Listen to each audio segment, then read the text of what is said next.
નમસ્કાર, વંદે માતરમ. હું અશોકસિંહ પરમાર, સુદાસના ગામ, તાલુકો સતાસના. આ રાષ્ટ્ર પર્વની હું આપ સૌને શુભકામના પાઠવું છું. હર હર તિરંગા અંતર્ગત છેલ્લા 1-2 વર્ષથી આપણે ઘેર ઘેર તિરંગો લહેરાવવાનો એક મોકો મળ્યો છે.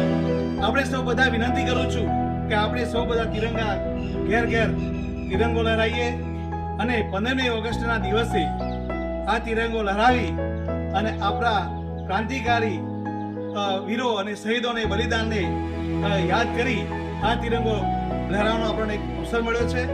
અને આપણે 15મી ઓગસ્ટ પછી આ રાષ્ટ્રીય તહેવાર ઉજવીને પછી 16મી ઓગસ્ટે આપણે આ તિરંગાની ગરિમા જળવાઈ રહે એ રીતે એને સાવચેત રીતે ઉતારી અને એને યોગ્ય સ્થાન એને મૂકી દઈએ.